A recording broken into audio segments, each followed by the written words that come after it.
بسم اللہ الرحمن الرحیم۔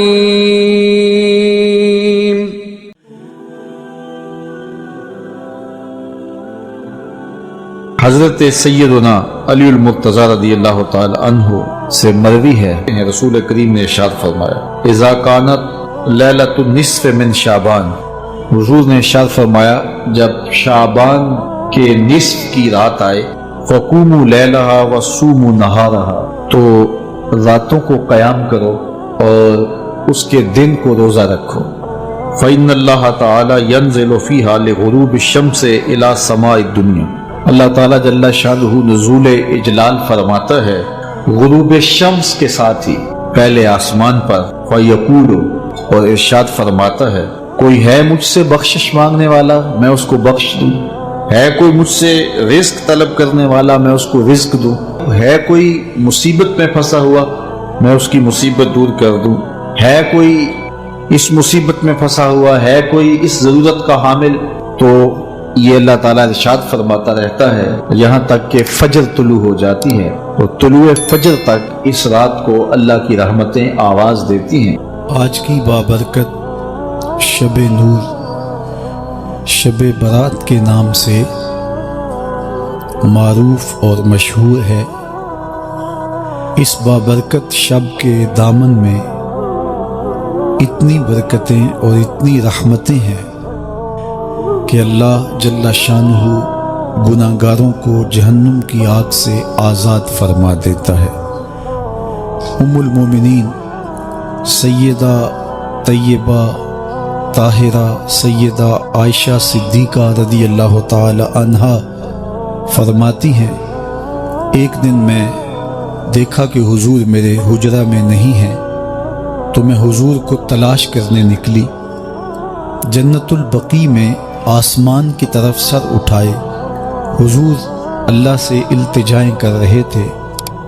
مجھے دیکھا تو ارشاد فرمایا عائشہ کیا تم نے یہ سمجھا کہ اللہ کا رسول تم سے زیادتی کرے گا؟ فرماتی ہیں میں نے عرض کی یا رسول اللہ صلی اللہ علیہ وسلم میں یہ سمجھا شاید آپ کسی زوجہ محترمہ کے حجرہ میں تشریف لے گئے ہیں۔ فرمایا آج لیلۃ النصف من شعبان، شعبان کی 15ویں رات ہے، درمیانی شب ہے۔ اس رات کو اللہ تعالی جل شانہ آسمان دنیا پہ نزول اجلال فرماتا ہے اور قبیلہ بنو کلب کی بکریوں کے بالوں سے زیادہ لوگوں کو جہنم کی آگ سے آزاد کر دیتا ہے۔ قبیلہ بنو کلب عرب کا بہت بڑا قبیلہ تھا جو بھیڑ بکریاں پالتے تھے، اور لاکھوں کی تعداد میں ان کی بکریوں اور بھیڑوں کے ریوڑ تھے۔ تو اس قبیلے کی بکریوں کے بالوں سے بھی زیادہ گناہگاروں کو جہنم کی آگ سے آزاد کر دیا جاتا ہے۔ تو یہ وہ بابرکت شب رحمت ہے، شب نور ہے، جس کے دامن میں اتنی برکتیں ہیں کہ کوئی محروم نہیں رہتا۔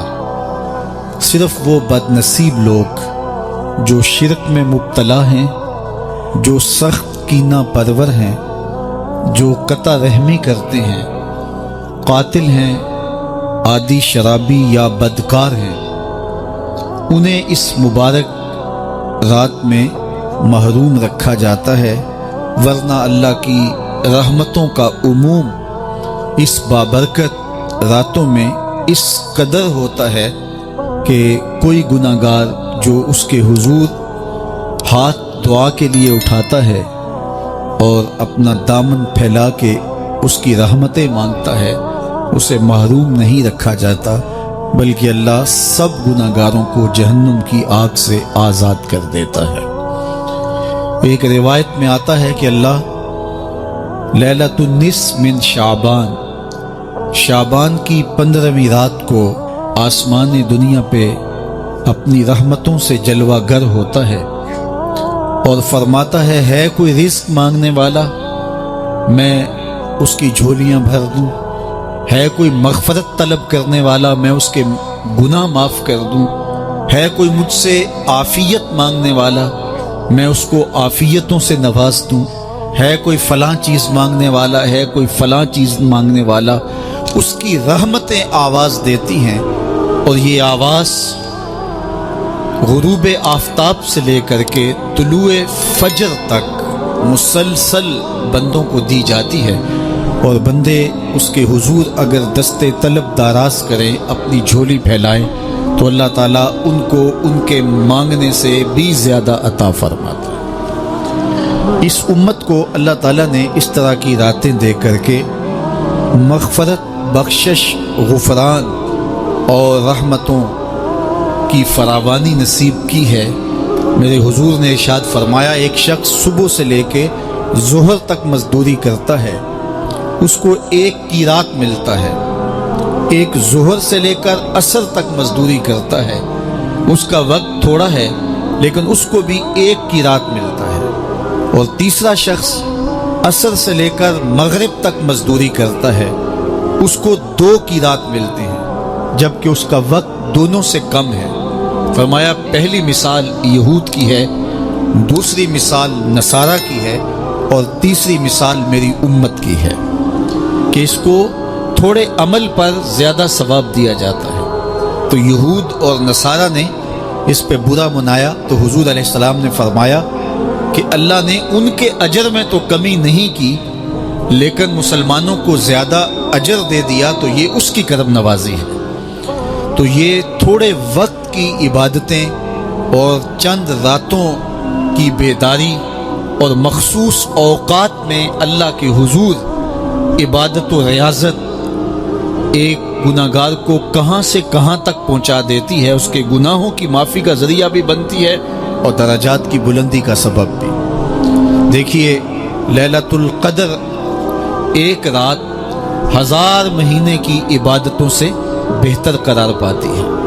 اسی طرح دیگر مواقع ہیں کہ اللہ تعالیٰ اس امت کے لیے رکھے ہیں، رحمت رب بہانہ می طلب، اور یوں بھی پڑھا گیا رحمت رب بہانہ می طلب۔ اس کی رحمتیں قیمت نہیں مانگتی اور اس کی رحمتیں بہانہ تلاش کرتی ہیں، تو وہ اپنے بندوں کو بخشنے پہ آمادہ ہے اگر وہ اپنا دامن طلب پھیلائیں۔ قرآن مجید میں ایک مقام دیکھیے کتنا دل آویز ہے، فرمایا ما یفعل اللہ بعذابکم، اللہ تمہیں عذاب دے کے کیا کرے گا؟ اس کی یہ چاہت نہیں ہے کہ تمہیں عذاب میں مبتلا کرے، اس کی چاہت یہ ہے کہ تم اس کی چوکھٹ پہ آؤ، جھولی پھیلاؤ، اس سے خیرات اور رحمت مانگو، اور وہ تمہارے ماضی کے سارے گناہ معاف کر کے، ساری غلطیاں معاف کر کے تمہیں اپنی رحمتوں سے مالا مال فرما دے۔ تو وہ بندوں کو بخشنے پہ، بندوں کی مغفرت کرنے پہ آمادہ ہے، اور اس کی رحمتیں بہانے تلاش کرتی ہیں۔ اللہ اکبر۔ اور دوسری جانب اس کے بندے، اس کے مملوک، اس کی مخلوق، اور مخلوق کی گناہگار اور نیکوکار اس کی رحمتوں کے طالب ہوتے ہیں، بلکہ وہ گناہ کرنے کے بعد جب معافی مانگتے ہیں تو اللہ کو یہ معافی بہت پسند ہے۔ معافی مانگنا، اس کے حضور اپنے دامن کو پھیلانا، وہ اس کو بہت زیادہ محبوب ہے۔ انسان کی فطرت کے اندر گناہ رکھا گیا ہے، آگ، ہوا، مٹی، پانی، یہ ان 4 چیزوں کا مرکب ہے۔ اس کے جو عناصر ہیں اس میں کبھی اعتدال قائم نہیں رہتا، اور اس سے گناہ سرزد ہو جاتے ہیں۔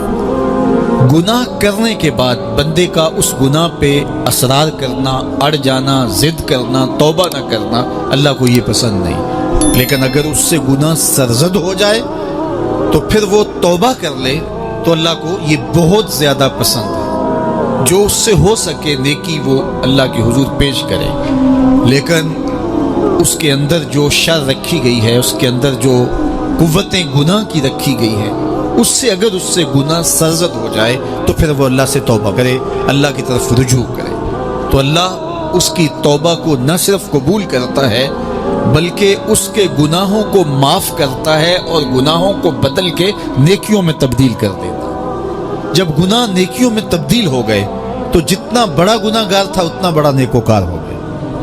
حضرت سیدنا عمر رضی اللہ تعالیٰ عنہ بازار میں جا رہے تھے تو ایک شرابی نے ہاتھ میں بوتل پکڑی تھی شراب کی، تو حضرت عمر ہاتھ میں درہ رکھتے تھے اور آپ کا جاہ و جلال دیتنیت ہوتا، تو جو ہی حضرت عمر رضی اللہ تعالیٰ عنہ کو اس نے دیکھا تو ڈر گیا اور دل ہی دل میں کہا اے اللہ آج عمر کے قہر سے بچا لے، میں تیری بارگاہ میں سچی توبہ کرتا ہوں، اور جلدی سے شراب کو بغل میں چھپا لیا۔ اتنے میں حضرت عمر سر پہ پہنچ گئے اور گرج کر کڑک کے کہا کہ یہ تیری بغل میں کیا ہے؟ چونکہ اس کو بوتل چھپاتے دیکھا تھا تو وہ ڈر گیا اور ڈرتے ڈرتے کہنے لگا حضرت یہ سرکہ ہے۔ اب تھی تو شراب لیکن ڈرتے ہوئے بولا حضرت سرکہ ہے۔ تو حضرت عمر نے کہا نکال۔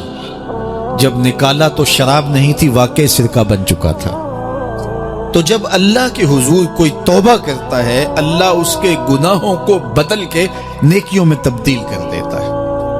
حدیث پاک میں آتا ہے کہ قیامت کے دن اللہ ایک شخص کو کہے گا کہ اپنا نامہ اعمال پڑھ، تو وہ نامہ اعمال پڑھنے لگ جائے گا، تو نامہ اعمال کے اندر چھوٹے گناہ بھی ہوں گے بڑے گناہ بھی ہوں گے، تو اللہ سے حیا کرتے ہوئے شرم کرتے ہوئے وہ بڑے بڑے گناہوں کو چھوڑتا جائے گا اور چھوٹے چھوٹے گناہوں کو پڑھتا رہے گا۔ جب وہ سارے گناہ پڑھ چکے گا اور کتاب ختم ہوگی تو اللہ تعالیٰ اسے فرمائے گا میرے بندے تو نے یہ جتنے گناہ پڑھے ہیں میں نے سب کو بدل کے نیکیوں میں تبدیل کر دیا۔ تو بندہ کہے گا اللہ ابھی تو میرے بڑے بڑے گناہ رہتے ہیں جو میں نے پڑھے ہی نہیں۔ فَضَحِكَ النَّبِيُّ حَتَّى بَدَتْ أَنْيَابُهُ، حضور جب یہ بیان فرما رہے تھے تو حضور اتنا مسکرائے کہ صحابہ نے حضور کی داڑھیں دیکھ لی۔ تو پہلے وہ بڑے بڑے گناہ چھوڑے جا رہا تھا، لیکن جب اللہ فرمائے گا کہ میں تیرے گناہوں کو بدل کے نیکیوں میں تبدیل کر دیا تو وہ کہے گا ابھی تو بڑے بڑے گناہ رہتے جو میں نے ابھی پڑھے ہی نہیں۔ تو جب کوئی بندہ اس کے حضور توبہ کرتا ہے اللہ یہ نہیں دیکھتا اس نے گناہ کتنے کیے ہیں، یہ دیکھتا ہے بندہ آیا میری چوکھٹ پہ ہے تو اللہ اس کے پچھلے سارے گناہ معاف فرما دیتا ہے۔ اللہ اکبر۔ میرے اور آپ کے آقا و مولا نے اللہ کے حضور توبہ کرنے اور اس پر اللہ کی خوشی اور اللہ کی خوشنودی کا ذکر کرتے ہوئے ایک مثال بیان فرمائی کہ ایک شخص صحرا میں سفر کر رہا تھا تو وہ ایک درخت کے نیچے دوپہر کاٹنے کے لیے سستانے کے لیے رک گیا اور درخت کے ساتھ اپنے اونٹ کو باندھ دیا اور خود لیٹ گیا تاکہ دوپہر کاٹ لوں۔ تھوڑی دیر کے بعد جب اس کی آنکھ کھلی تو اس نے کیا دیکھا کہ اونٹ ماں ساز و سامان کے ساتھ غائب ہے۔ اب صحرا میں اونٹ کا گم ہو جانا گویا زندگی چلے جانے کے مترادف ہے۔ تو اس نے دائیں بائیں بھاگ دوڑ کے دیکھا کہ کہیں اونٹ کا نشان مل جائے، لیکن اونٹ کا نشان نہیں ملا۔ تا حد نظر کوئی انسانی آبادی نہیں۔ وہ بھاگا اور تھک ہار کے دوبارہ اسی درخت کے نیچے بیٹھ گیا اور پیاس سے ہلکان ہوا جا رہا تھا اور درخت کے ساتھ ٹیک لگا کے لیٹ گیا اور موت کا انتظار کرنے لگا۔ جن لوگوں نے صحرا کا سفر کیا ہے ان کو اس بات کا اندازہ ہوگا کہ کئی 100 میل تک انسانی آبادی ہی نہیں، اب نہ کچھ کھانے کے لیے بچا نہ کچھ پینے کے لیے بچا، اونٹ بھی غائب ہو گیا، توشا بھی ساتھ ہی چلا گیا، تو اب ظاہر ہے سیدھی موت ہی نظر آ رہی ہے۔ تو وہ اس درخت کے ساتھ ٹیک لگا کے بیٹھ جاتا ہے اور موت کا منتظر ہوتا ہے۔ تھوڑی دیر کے بعد پھر اس کی دوبارہ آنکھ لگ جاتی ہے۔ جب دوبارہ آنکھ لگتی ہے تو تھوڑی دیر بعد پھر آنکھ کھلتی ہے۔ جب دوبارہ آنکھ کھلتی ہے تو دیکھتا ہے کہ اونٹ جو گما تھا ماں ساز و سامان کے اس کے پاس کھڑا ہے۔ تو صحرا میں اس حالت میں اونٹ کا مل جانا زندگی مل جانے کے مترادف ہے۔ تو وہ اتنا خوش ہوا کہ خوشی کی انتہا نہ رہی، بلکہ مسرتوں کے ہجوم میں درک گیا اور کہنے کیا لگا اللہم انت عبدی وانا ربک، اے اللہ تو میرا بندہ اور میں تیرا رب۔ کہنا تو یہ تھا کہ تو میرا رب اور میں تیرا بندہ، لیکن مسرتوں کا ہجوم ہی اتنا تھا، خوشیوں کا ہجوم ہی اتنا تھا کہ زبان پہ قابو نہ رہا۔ کسی کے آنے سے ایسے ہوش اڑے ساقی کے شراب سیخ پہ ڈالی اور بوتل میں کباب۔ کہنا یہ تھا اللہم انت ربی وانا عبدک، لیکن اس قدر خوش ہوا جب بھی تیری قربت کے امکان نظر آئے ہم اتنے خوش ہوئے کہ پریشان نظر آئے۔ تو کہنا یہ تھا کہ اے اللہ تو میرا رب اور میں تیرا بندہ، لیکن خوشیوں کے ہجوم میں وہ کہتا ہے اللہم انت عبدی وانا ربک، اے اللہ تو میرا بندہ اور میں تیرا رب۔ حضور یہ بات بیان کرنے کے بعد صحابہ سے پوچھتے ہیں کہ ذرا بتاؤ اس بندے کو کتنی خوشی ہوئی کہ خوشی میں زبان بھی قابو نہ رہی اور اپنے آپ پہ کنٹرول نہ رہا، اور خوشیوں کے ہجوم میں اسے یہ بھی پتہ نہیں چل رہا کہ وہ کیا بول رہا ہے۔ تو صحابہ نے عرض کی حضور بہت زیادہ اسے خوشی ہوئی۔ تو میرے حضور نے یہ بات کرنے کے بعد ارشاد فرمایا جس طرح اس کو گما ہوا اونٹ ملا اور اس کی خوشی کی انتہا نہ رہی، تو فرمایا جب کوئی شخص توبہ کرتا ہے اور اللہ کے حضور پلٹ کے آتا ہے، گناہوں سے معافی مانگ کے اس کی دہلیز پہ آتا ہے، میرے حضور نے فرمایا اللہ اس سے بھی زیادہ خوش ہوتا ہے کہ میرا بندہ میری چوکھٹ پہ آ گیا۔ آپ نے نام سنا ہوگا محمود غزنوی اور ایاز کا، ان کا باہم محبت کا رشتہ بہت گہرا تھا۔ ایاز ٹوٹ کے چاہتا تھا بادشاہ کو، اب دیگر مصاحبین حسد کرتے تھے، بغض رکھتے تھے، وہ کہتے تھے یہ کوئی کیا اس میں کرشمہ اور کمال ہے کہ بادشاہ اس کو اتنا ہی چاہتا ہے۔ تو بادشاہ جب ان وزراء کا مشیروں کا حسد حد سے بڑا ہوا دیکھا تو ایک دن سب کو اپنے دربار میں حاضر کیا۔ دربار میں ایک تالاب تھا تو اس میں مٹھی بھر کے موتیوں کی پھینک دی اور ایک ایک وزیر کو کہا کہ یہ موتی نکال کے لاؤ اور یہ خیال کرنا کہ تمہارا لباس بھی تمہارا بدن بھی نہیں بھیگنا چاہیے۔ تو سب نے کہا کہ یہ عجیب بات ہے کہ حوض کی تہ سے موتی نکال کے لائیں اور لباس بھی نہ بھیگے اور بدن بھی نہ بھیگے، یہ تو لازمی ہوگا۔ پھر دوسرے وزیر کو کہتا کہ یہ موتی نکال کے لاؤ، تمہارا لباس بھی نہیں بھیگنا چاہیے، تمہارا بدن بھی نہیں بھیگنا چاہیے۔ تو وہ آگے سے حجت کرتا یہ کیسے ہو سکتا ہے کہ بدن بھی اور لباس بھی نہ بھیگے اور موتی بھی نکال لاؤں؟ تیسرے کو، چوتھے کو، پانچویں کو، ہر ایک آگے سے حجت کرے یہ کیسے ہو سکتا ہے؟ پھر ایاز آ گیا تو بادشاہ نے ایاز کو کہا کہ یہ موتی نکال کے لانے ہیں اور تمہارا لباس بھی اور تمہارا بدن بھی نہیں بھیگنا چاہیے۔ ایاز نے فوراً چھلانگ لگائی اور موتی نکالے۔ جب باہر نکلا تو بدن اور لباس پانی سے نچڑ رہا تھا، تو ایسے موتی بادشاہ کو پیش کیے اور بدن کپ کپا رہا تھا۔ تو بادشاہ بڑے غصے سے کہا کہ ایاز تمہارا بدن بھیگ گیا، تمہارے کپڑے بھی بھیگ گئے، میں نے کہا تھا لباس بھی نہیں بھیگنا چاہیے، کپڑے بھی نہیں بھیگنے چاہیے۔ تو ایاز بڑی لجاجت سے عرض کرنے لگا بادشاہ سلامت، آپ کے دو حکم تھے، ایک یہ کہ موتی نکال کے لانے ہیں، دوسرا حکم یہ تھا کہ لباس اور کپڑے بھیگنے نہیں چاہیے، تو ایک حکم میں نے پورا کر دیا ہے، دوسرے کی معافی چاہتا ہوں۔ تو صاحب اللہ نے حضرت انسان کے سینے میں جذبات کا ایک جہاں آباد کیا ہے، شیطان کو بھی انسان کے پیچھے لگا دیا اس کی آزمائش کے لیے، اس کے امتحان کے لیے، نفس بھی اس کے اندر موجود ہے، اور دوسری جانب اس کو گناہوں سے منع بھی کیا اور نیکی کی تلقین بھی کی۔ اب کتنی مشکل زندگی ہے حضرت انسان کی، آئی جان شکنجے اندر جویں ویلنے دے وچ گنا، کتنی مشکل زندگی ہے، خواہشیں ہیں کہ آوارہ ہیں، آرزویں ہیں کہ بے قابو ہیں، اور دوسری جانب اللہ کا حکم ہے۔ اب کیا کرے؟ تو گناہ کرنے کے بعد پھر اللہ کے حضور توبہ کر لے، جو ممکن ہو وہ نیکی کرے اور گناہ سے مقدور بچنے کی کوشش کرے، لیکن بشری تقاضوں کے تحت اگر اس سے گناہ کبھی سرزد ہو جائے تو اس پر اکڑے نہ اور اس پہ مصر نہ رہے، اس پہ اصرار نہ کرے، بلکہ فوراً اللہ کے حضور توبہ کرے۔ گناہ کرنے کے بعد بندہ جب توبہ کرتا ہے، التائب من الذنب کمن لا ذنب لہ، تو وہ ایسے ہوتا ہے جس طرح اس نے گناہ کیا ہوا ہی نہیں۔ بندہ 100 بار گناہ کر کے توبہ کرے، اللہ 100 بار معاف فرما دے۔ وہ کریم ہے، 70 ماؤں سے زیادہ پیار کرتا ہے۔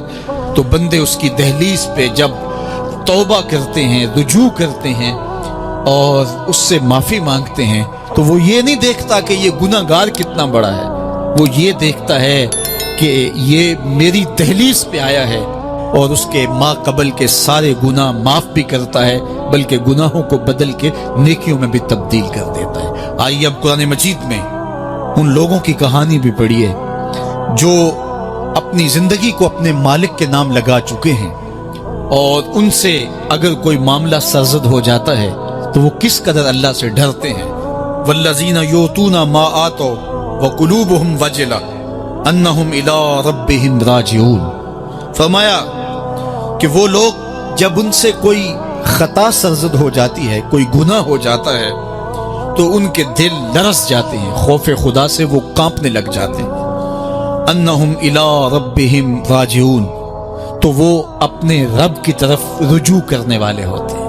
اگر ان سے کبھی کوئی گناہ سرزد ہو جائے، ان سے کوئی غلطی سرزد ہو جائے، تو پھر اس پہ ضد نہیں کرتے، اس پر مصر نہیں ہو جاتے، اس پر حجتیں اور دلیلیں نہیں لاتے، بلکہ وہ کیا کرتے ہیں، فوراً اللہ کے حضور رجوع کرتے ہیں اور معافی مانگتے ہیں، اور اللہ کو یہ بہت پسند ہے کہ کوئی مجھ سے معافی مانگے، اور اللہ انہیں معاف کر دیتا ہے۔ اللہ اکبر۔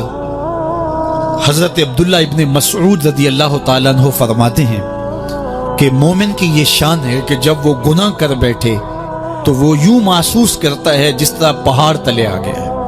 یہ اس کی کیفیت ہے کہ گناہ کرنے کے بعد، نافرمانی کرنے کے بعد اس کا دل لرز اٹھتا ہے۔ وَقُلُوبُهُمْ وَجِلَةٌ، ان کے دل خوف خدا سے لرزنے لگ جاتے ہیں کہ ہم سے یہ گناہ کیوں سرزد ہو گیا، یہ تو اللہ کی ناراضگی کا سبب ہے۔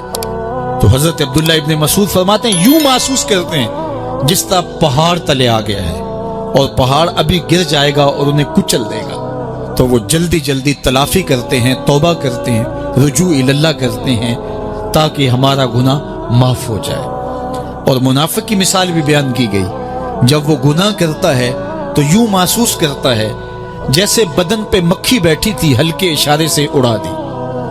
سویر سے لے کر شام تک کتنی بار ہم اپنے بدن پہ بیٹھی مکھیاں اڑا دیتے ہیں، اور ہمیں شام کو یاد بھی نہیں ہوتا کہ یہ عمل ہم نے کتنی بار کیا ہے۔ میں اور آپ اپنے اندر اتر کر کے دیکھ سکتے ہیں ہماری کیفیت باطن کیا ہے۔ نمازیں چھوڑی، جھوٹ بولا، غیبت کی، چغلی کی، کسی کا دل دکھایا، کسی کو تکلیف دی، گالی گلوچ کیا، سب و شتم کیا، سویر سے شام تک کیا کیا گناہ کیے، کبھی خیال بھٹکے، کبھی سوچیں آوارہ ہوئیں، کبھی نگاہوں نے بدکاریاں کی، کبھی زبان نے جرم کیے، اور شام کو ہمیں یاد بھی نہیں ہوتا کہ آج ہم نے کیا کیا جرائم کیے، آج ہم نے کیا کیا گناہ کیے۔ اگر ہماری یہ کیفیت ہے تو یہ عملی نفاق ہے کہ بدن پہ مکھی بیٹھی اور اڑا دی، اور اگر ہماری کیفیت یہ ہے کہ گناہ کے بعد یہ محسوس ہوتا ہے کہ ہم پہاڑ تلے آ گئے اور اللہ کی ناراضگی ہم نے مول لے لی اور جلدی جلدی توبہ کر کے رجوع کرنے کی جانب بڑھتے ہیں، تو پھر مبارک ہو، نہیں تو مجھے اور آپ کو اپنا محاسبہ کرنا چاہیے۔ ہمارے دلوں پر زنگ چڑھ گئے ہیں اور ہماری کیفیت یہ ہو گئی ہے کہ گناہ کرنے کے بعد بھی ہم ڈٹے رہتے ہیں، جبکہ زندگی اصحاب رسول کی دیکھیے ان سے بھی کبھی کوئی خطا سرزد ہو جاتی تو وہ فوراً اس گناہ کی تلافی کے لیے حضور کی بارگاہ میں حاضر ہو جاتے۔ حضرت ابو لبابہ رضی اللہ تعالیٰ عنہ نے اپنے آپ کو مسجد نبوی کے ستون کے ساتھ بندھوا دیا اور کہا کہ جب تک میری معافی نہیں ہوگی تب تک اپنے آپ کو کھلواؤں گا نہیں، اور پھر جب ان کی بخشش کا اعلان ہوا تو پھر حضور کے ہاتھوں سے اپنے آپ کو انہوں نے کھلوایا۔ ایک خاتون حضور کی خدمت میں حاضر ہوئی اور عرض کی یا رسول اللہ صلی اللہ علیہ وسلم، مجھ سے بدکاری سرزد ہو گئی ہے اور میرے پیٹ میں بچہ ہے، اور میں چاہتی ہوں کہ آخرت کی سزا کی بجائے دنیا کے اوپر اس کی سزا مجھے دے دی جائے تاکہ میں پاک ہو جاؤں اور صاف ہو جاؤں، کیونکہ آخرت کی سزائیں بہت سخت ہیں۔ اللہ کے محبوب علیہ السلام نے جبریل امین سے ایک دن پوچھا تھا مجھے جہنم کے عذابوں کا ذکر سناؤ، تو عرض کی یا رسول اللہ صلی اللہ علیہ وسلم، سب سے ہلکا عذاب، اخف العذاب، ہلکا ترین عذاب یہ ہے کہ جہنمی کے پاؤں میں آگ کے جوتے رکھے جائیں گے، باقی اس کے پورے بدن پہ آگ نہیں ہوگی، صرف آگ کے جوتے اس کو پہنائے جائیں گے، لیکن اس کی حدت، گرمی اور شدت اتنی ہوگی، یغلی منہما دماغہم، اس کی شدت سے اس کا دماغ پگھل کر ناک اور کانوں کے ذریعے سے باہر آنا شروع ہو جائے گا۔ یہ سب سے ہلکے عذاب کی کیفیت ہے، اور جو عذاب سخت ہیں الیاذ باللہ، اللہ تعالیٰ قرآن مجید میں فرماتا ہے ثم لا يموت فیہا ولا یحیا، اس بڑے عذاب کا ذکر کیا جو جہنمیوں کو دیا جائے گا۔ فرمایا اس عذاب کی کیفیت یہ ہوگی بندہ نہ جیے گا نہ مرے گا۔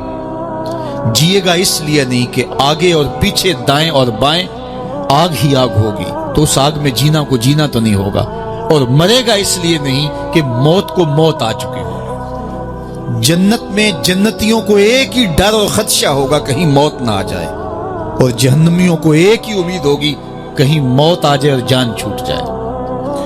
اللہ تعالیٰ مینڈے کی شکل میں موت کو لائے گا اور موت کو ذبح کیا جائے گا۔ جنتی جنت سے اور جہنمی جہنم سے دیکھ رہے ہوں گے، جب موت کو ذبح کر دیا جائے گا اب موت نہیں ہے، تو جنتی اتنے خوش ہو جائیں گے کہ اگر موت کو موت نہ آئی ہوتی تو یہ خوشی سے مر جاتے، اور جہنمی اتنے مایوس دکھی اور پریشان ہوں گے کہ اگر موت کو موت نہ آئی ہوتی تو یہ صدمے سے مر جاتے۔ تو وہ کتنا سخت عذاب ہوگا الیاذ باللہ کہ ہلکے ترین عذاب کی کیفیت یہ ہے کہ پاؤں میں آگ کا جوتا اور دماغ پگھل کے ناک اور کانوں کے راستے سے باہر آ جائے۔ تو اس نے عرض کی یا رسول اللہ صلی اللہ علیہ وسلم میرے اوپر حد جاری کر دیجئے، اور اس نے کہا کہ میرے پیٹ میں جو ہے وہ بچہ ہے۔ اللہ کے محبوب علیہ السلام نے فرمایا جاؤ جب بچہ پیدا ہو تو پھر آنا۔ وہ چلی گئی، تو جب بچہ پیدا ہوا تو گود میں اٹھائے پھر حضور کی خدمت میں حاضر ہوئی اور عرض کی یا رسول اللہ یہ ہے بچہ جو میں نے گناہ کیا تھا، بدکاری کی تھی، آج یہ اس کی نشانی ہے۔ تو اللہ کے محبوب علیہ السلام نے فرمایا کہ اسے لے جاؤ اور اسے دودھ پلاؤ، اور جب یہ کچھ کھانے پینے لگ جائے گا تو پھر آنا۔ تو تھوڑی دیر کے بعد، کچھ دنوں کے بعد وہ دوبارہ حاضر ہوئی، اور اس نے اس بچے کے ہاتھ میں روٹی کا ٹکڑا دیا ہوا تھا، اور عرض کی یا رسول اللہ دیکھ لیجئے اب یہ روٹی کھانے لگ گیا ہے۔ اللہ اکبر۔ تو اللہ کے محبوب نے فرمایا انہیں لے جاؤ اور جا کے انہیں سنگسار کر دو۔ اس کی یہ حد بنتی تھی، اس کو سنگسار کیا، اور اس نے خود یہ سزا اپنے لیے قبول کی۔ مائز ابن مالک اسلمی عرض کی یا رسول اللہ طہرنی، مجھے پاک کر دیجئے۔ میرے حضور نے فرمایا جاؤ اللہ سے معافی مانگو۔ وہ گئے اور معافی مانگی، بے چینی اتنی تھی، پھر آ گئے اور عرض کی طہرنی یا رسول اللہ، حضور مجھے پاک کر دیجئے۔ فرمایا جاؤ اللہ سے معافی مانگو۔ وہ گئے، معافی مانگی، پھر پلٹ آئے، تیسری مرتبہ، چوتھی مرتبہ۔ آقا کریم نے فرمایا فیما اطہرک، تمہیں کہا اللہ سے معافی مانگو، کریم ہے معاف کر دے گا، تم پھر پلٹ آتے ہو، تمہیں کس جرم سے پاک کروں؟ قال من الزنا، عرض کی مجھ سے بدکاری ہو گئی ہے اور میں چاہتا ہوں کہ دنیا پر فارغ ہو جاؤں۔ حضور نے فرمایا کہ اس کا توازن عقلی تو ٹھیک ہے؟ عرض کی حضور صحیح الحواس ہے۔ کہا کہ یہ نشے میں تو نہیں کہہ رہا؟ کسی نے اٹھ کے منہ سونگا؟ کہا حضور ایسی بات بھی نہیں ہے۔ فرمایا تم سوچ لو کیا کہہ رہے ہو؟ کہا حضور جو میں کہہ رہا ہوں وہ سچ کہہ رہا ہوں، مجھ سے گناہ سرزد ہو گیا اور میں چاہتا ہوں کہ دنیا پر ہی فارغ ہو جاؤں۔ اللہ کے محبوب علیہ السلام نے فرمایا کہ انہیں سنگسار کر دو۔ مائز ابن مالک اسلمی کو سنگسار کر دیا گیا۔ جب ان کا جنازہ اٹھا تو حضور بھی جنازے کے جلوس میں تھے۔ کسی کی زبان سے نکلا لو مائز نے گناہ کیا تھا، بس یہ بات سننے کی دیر تھی، اللہ کے محبوب کے چہرے پہ جلال آ گیا۔ فرمایا خبردار اگر کسی نے میرے مائز پہ بات کی، میرے مائز نے ایسی سچی توبہ کی ہے اگر روئے زمین کے تمام مسلمانوں میں بانٹ دی جائے لکفاہم، سب کی مغفرت ہو جائے، کہ انہوں نے اپنے آپ کو خود پیش کیا ہے۔ اب مائز ابن مالک کا جنازہ اللہ کے رسول نے خود پڑھایا، بلکہ مسلم کتاب الحدود میں ہے کہ ان کے جنازے کے دوسرے دن یا تیسرے دن حضور ان کے ہاں تشریف لے گئے، اور جب آقا گئے وہم جلوسن، تو لوگ وہاں بیٹھے ہوئے تھے، تو میرے آقا نے فرمایا استغفروا لمائز، مائز کے لیے بخشش اور مغفرت کی دعا کر۔ تو یہ بات ذہن نشین کیجئے کہ یہ وہ لوگ تھے کہ جن سے کبھی کوئی گناہ سرزد ہو جاتا تو وہ جلد توبہ کرتے، اور اس کی بڑی سے بڑی حد اور سزا بھی ہوتی تو وہ بھی کاٹنے کے لیے تیار ہو جاتے۔ میں اور آپ دیکھیں کہ ہماری زندگی میں اگر گناہ ہیں اور ہمیں سچی توبہ کی توفیق بھی نصیب نہیں ہے تو پھر ہم سوچ لیں کہ ہم کہاں کھڑے ہیں۔ دیکھیے اللہ دلوں کے بھید جانتا ہے۔ سچی توبہ یہ ہے کہ جو کیے پر ندامت ہو اور آئندہ نہ کرنے کا عزم مصمم ہو، پکا ارادہ ہو کہ یہ گناہ زندگی میں دوبارہ نہیں کروں گا۔ الگ بات ہے کہ پھر دوبارہ اس سے سرزد ہو جائے، لیکن جب وہ توبہ کر رہا ہو تو اس وقت اس کا پختہ عزم ہو اور اس کے دل